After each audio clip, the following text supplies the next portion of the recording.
Hi everybody.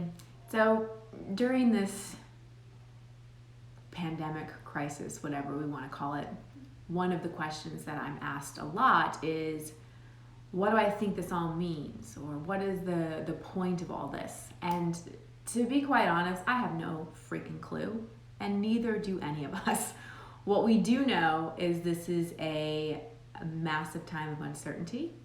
And if I equate that to just working with people for over 15 years, I know that whenever there's a massive time of uncertainty, it also leads to a massive time of growth. So I've been thinking a lot about what's the most important thing that we need to be doing? What do we need to be focusing on? And that's what I'm going to be talking to you today about, is what's most important to focus on? What do you need to be doing? What are your responsibilities during this time? And my answer is going to sound a little strange, but hang with me. So my answer to what do we all need to be doing right now is we need to make sure our own needs are being met. Now, you might think, well, that's really selfish. That's really entitled. But hang with me for a minute. If we look to Maslow's hierarchy of needs, and I encourage you to Google it because we're going to go through it, not right now, but maybe afterwards. At the top of the pyramid of his hierarchy of needs is self-actualization. And that's living into our fullest human potential. That's really being the best human beings we could possibly be. And honestly, that's what it's going to take for us to navigate the changes that are upon us. That's what it's going to take each one of us individually to create the changes that we need to create globally. More and more of us are going to need to reach more of that self-actualization, where it's not so much about us. Like, we realize we're one with all and we have this compulsion to serve. But how do we get there? Remember, that point's on the top. There's a lot of things below that.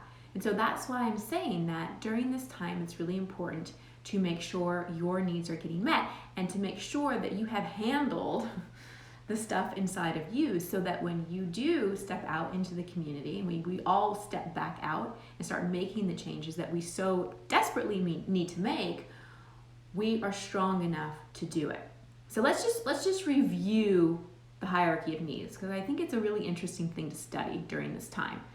So the baseline things is the physiological needs: food, shelter, water, clothing, those types of things. Okay? And if we look at a lot of the populations that have been most hurt by this pandemic, they weren't getting their physiological needs met. And so they were more susceptible to this virus.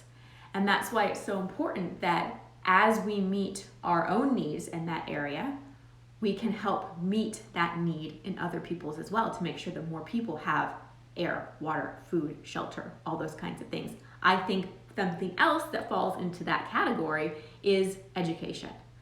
So look at that first. Look at your physiological needs. Are your physiological needs being met? Now, I'm sure most of you watching, you have a cell phone, you're on Instagram, you have shelter, you most likely have food.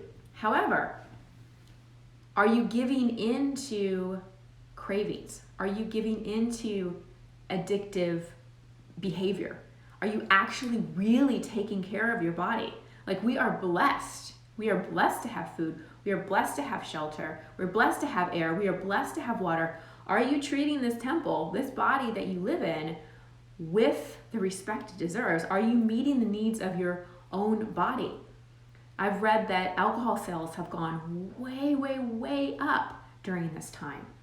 That is not meeting our physiological needs. That is numbing ourselves so that we're not in tune with what we need physiologically.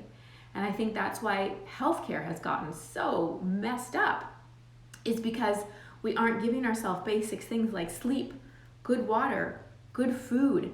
We're not replenishing our immune system in the ways that we can. And so that's the first area I want you to look at, your physiological needs. Are you actually taking care of your body? And if you're not, handle it. Look into why you want to eat your emotions. Look into why you're not moving your body on a daily basis, why you're not making that time to exercise. Get those physiological needs met, because you need that foundation. You need that strong body as the foundational thing so that you can actually go and make the impact that you need to make. Okay, so that's number one. The second one is safety needs. This is personal security, employment, health, resources, property, all that kind of stuff. Now this is one that has totally gotten blown up in so many ways. Safety needs are really kind of wonky right now because so many people are being laid off, don't know where their next paycheck is going to come from.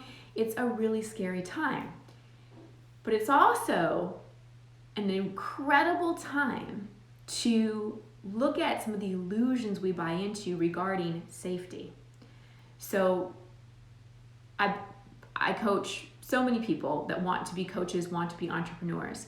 And a lot of them, their biggest objection is, well, I don't want to leave the security of my corporate job because that's my security. And I say, well, how do you know that's security? How do you know that's safe? Well, I get my paycheck every 2 weeks. It's not on me. It's secure. It's safe. Well, that's been blown out of the water. Think of how many people thought their job was secure and now, boom, it's not. So on this level, we need to handle where we've given away our sense of security. In other words, where we think a job, the government, someone outside of us is going to make us feel secure.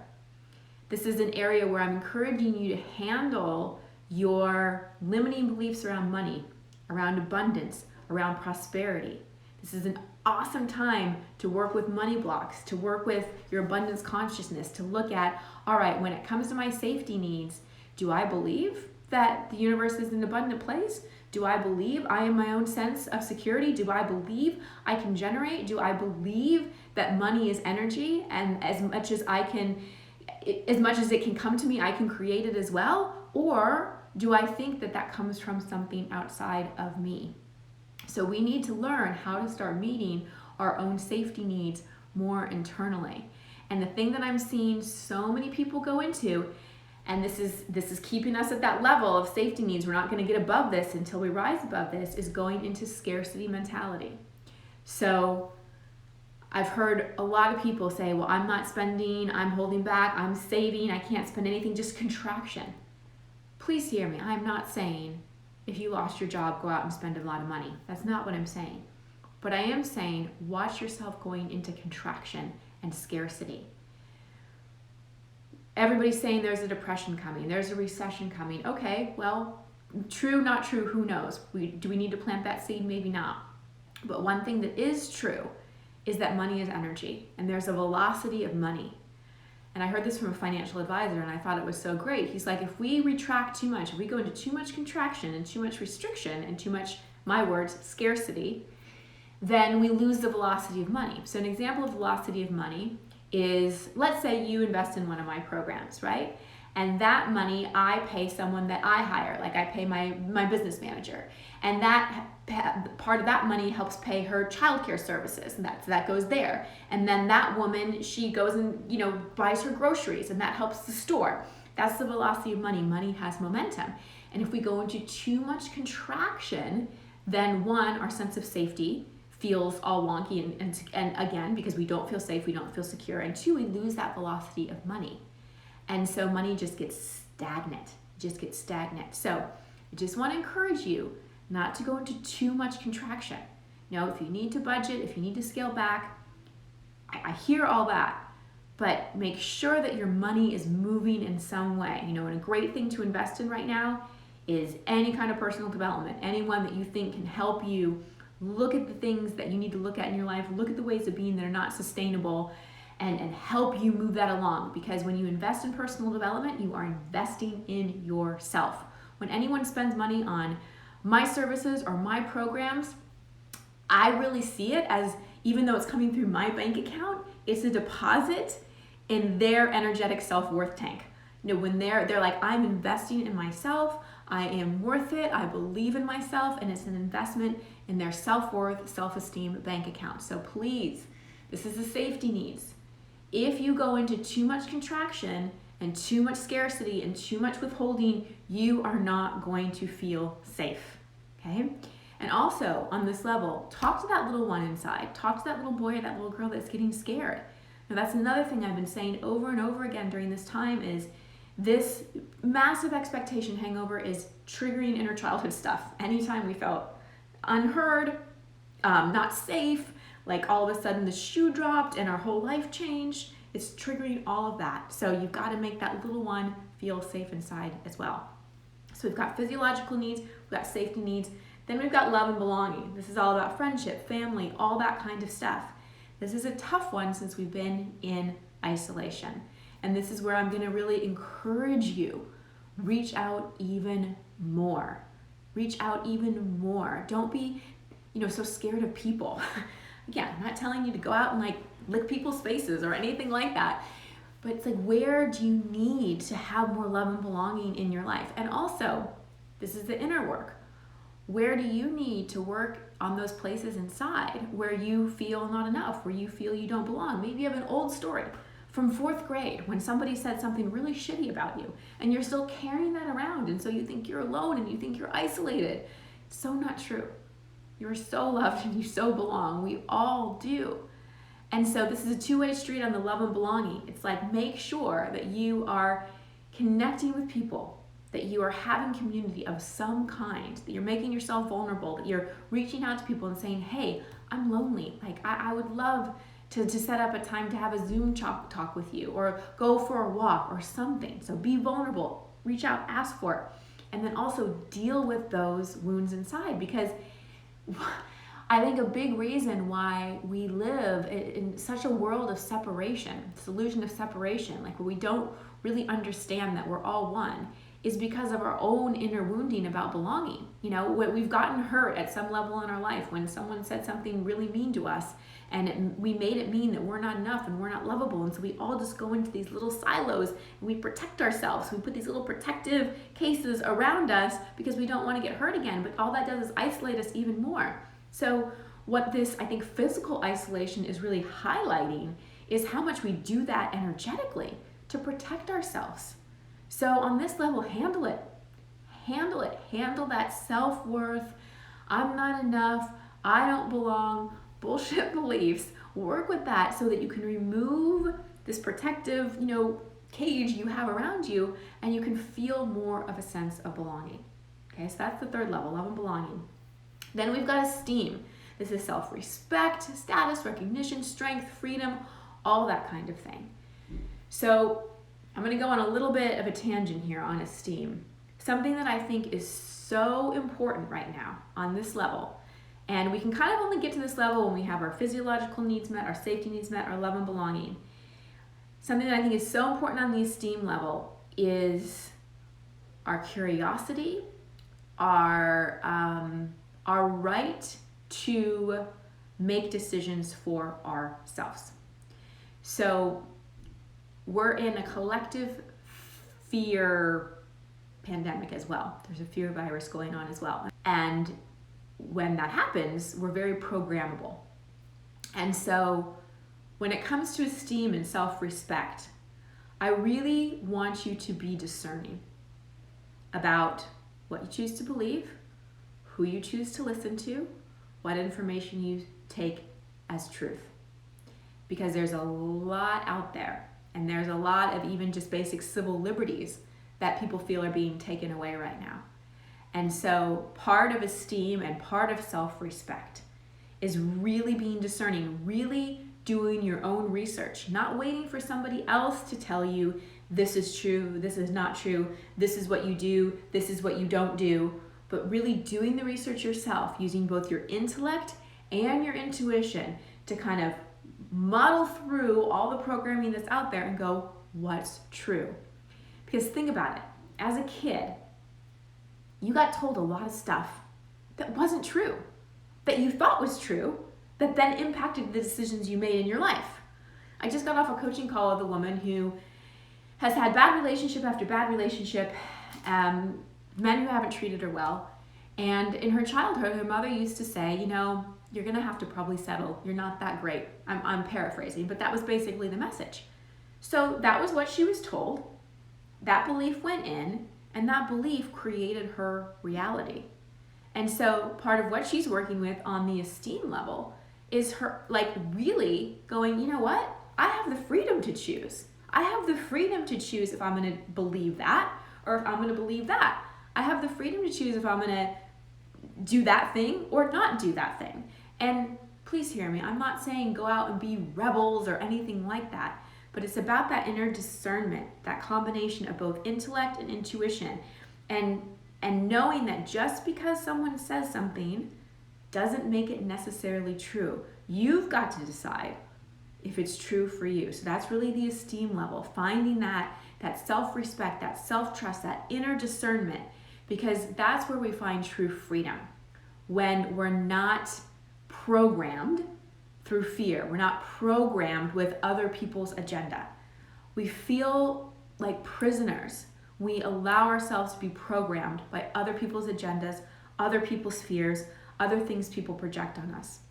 Using that example from my client, she was programmed by her own mother's insecurities.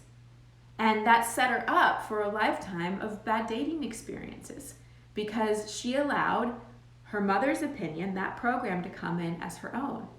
And so a self-esteem is about, like, I get to choose my programming. I get to choose what I believe. I get to do my research, combine that intellect, intuition, and that's where I find my freedom.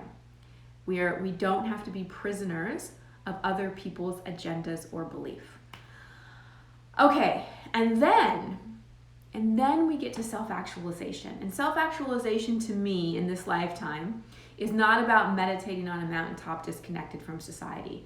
Self-actualization for me is being so connected to all that is, to both the universe, the unseen, and every other human on the planet, that I am compelled to serve. I'm compelled to give, not at the expense of myself, because remember, self-actualization is at the top. I've got my physiological needs met, I've got my safety needs met, I've got my love and belonging needs met, I've got my esteem needs met.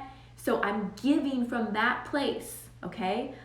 We don't want to give from the savior or martyr place, because that means that we're giving from a sense of depletion. That means that we're giving from a place of sympathy rather than compassion. And that means that we're giving from a place of more of a charge than we are of actually being self-actualized. Because when we're self-actualized, there's no judgment, there's no blame, there's no this is right, this is wrong. It's more, oh, this is what needs to be done to raise into the frequency of love, to raise into the frequency of vibration. Okay, let's do it. Okay, so that kind of sums up what I mean by what do we need to do? We need to make sure that our needs are met.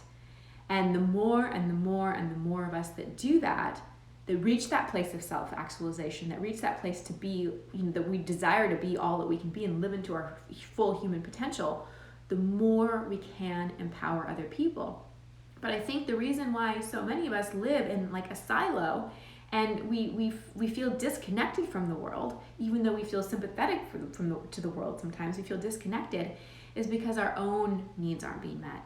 So I encourage you, just Google Maslow's hierarchy of needs, look at where you're doing on all those levels, and use this time, take responsibility, use this time to handle this, to handle what's going on here, so that as we come back out into the world, whatever that looks like, we are more equipped to serve, to innovate, to be impactful, versus just going back into our old patterns, getting triggered, and not meeting our own needs. So anyway, I hope this was helpful to you. I'm always, meditating and thinking about, what is the message that is most impactful to share, or how can I best serve? And it keeps coming back to, keep encouraging people to do their inner work over and over again. Every time I pray about it, every time I meditate about it, it's always the same thing. Encourage people to do their inner work, have them look at what's not sustainable in their life, know that this is all happening for the higher good, and we can't just sit there and wait for it to change. Like, we work with the universe. We're co-creators. So the universe is giving us this big shake-up externally. We want to make sure we're shaking things up internally so we are changing as the world is changing. I love you all. Thank you for being here. I'll see you next time.